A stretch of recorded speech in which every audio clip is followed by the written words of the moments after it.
भूतिया हवेली। इस संसार में ना जाने कितने ही राज और ना जाने कितने ही किस्से मौजूद हैं। हमें हर एक गुजरते दिन के साथ कुछ न कुछ अजीब और हैरान कर देने वाले राज पता चलते हैं। आने वाले मोड़ पर हमें क्या दिख जाए इसकी हम कल्पना भी नहीं कर सकते। ऐसा ही एक वाक्य मेरे साथ घटित हुआ।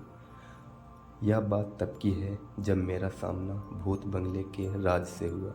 जो मुझे पता चला उसे जानने के बाद मेरी जान तो गई नहीं और बाकी कुछ रहा नहीं। मैंने जो अनुभव किया उस भूत बंगले में, वह किस्सा आज मैं आपको सुनाने जा रहा हूँ। ये बात आज से 5 साल पहले की है।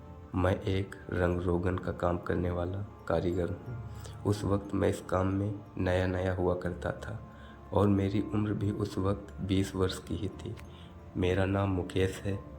उस वक्त मैंने यह रंग रोगन का काम सीखना शुरू ही किया था। मैं मेरे उस्ताद कुलदीप से रंग रोगन का काम सीख रहा था। उनका स्वभाव बहुत ही शांत था और वो सभी से प्यार से बात किया करते थे। वह मुझे काम की बारीकियां बड़े ध्यान से और प्यार से ही सिखाया करते थे।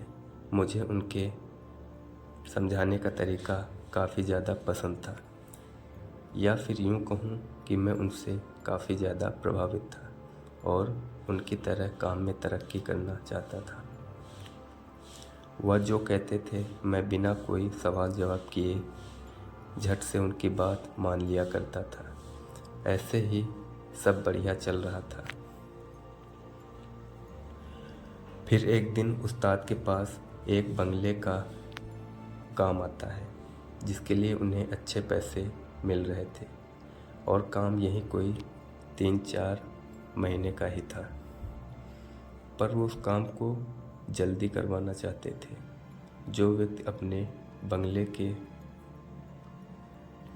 रंग रोगन के काम के लिए आया था, उसका बंगला शहर से दूर एक गांव में पड़ता था और वहां से आने जाने में बहुत मुश्किल होने वाली थी।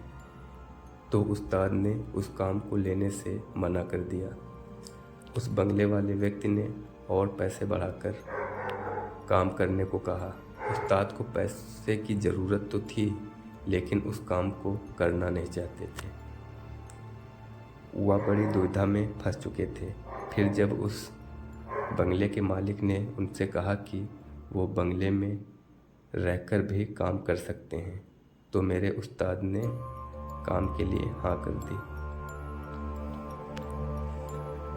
कुछ दिनों बाद मैं, उस्ताद और एक लड़का रमेश, हम तीनों उस काम को करने के लिए उस बंगले में चले गए।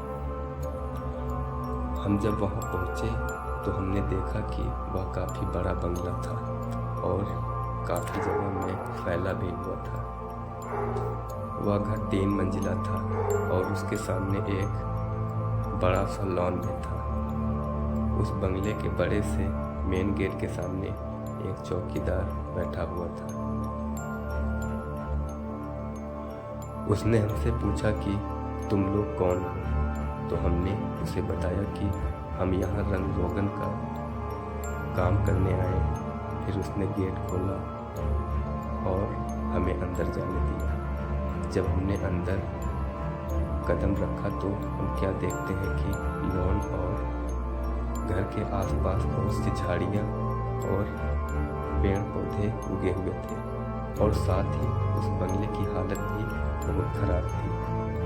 कुछ लोग लॉन की साफ सफाई में लगे हुए थे और उन बड़ी बड़ी झाड़ियों को उखाड़ रहे थे। यह सब देखकर ऐसा लग रहा था जैसे कि यह बंगला पिछले कई सालों से बंद पड़ा। उन लोगों ने बंगले के अंदर जाने वाला रास्ता तो साफ कर दिया था, जिससे होते हुए हम आगे बढ़ चले। वह बंगला देखने में बड़ा ही डरावना लग रहा था। उस बंगले के चारों तरफ पेड़ पौधे उगे हुए थे, जिनकी कई लताएं उस घर को घेरे हुए थी और साथ ही उस बंगले में भी कई जगह पेड़ पौधे उगे हुए नजर आ रहे थे। ना जाने कौन सा राज अपने अंदर समेटे हुए यह बंगला खड़ा है। खैर, हम बंगले के अंदर दाखिल हुए तो हम यह देखकर दंग रह गए कि पूरा का पूरा बंगला धूल और मिट्टी से भरा पड़ा है। जगह जगह पर मकड़ियों के जाले लगे हुए थे। अजीब अजीब से जानवर, चूहे, कबूतरों ने वहाँ डेरा जमा रखा था। वह घर बहुत ही बुरी हालत में था और ना जाने कब से बन पड़ा था। इसके भाग 2 के लिए बने रहे हमारे साथ।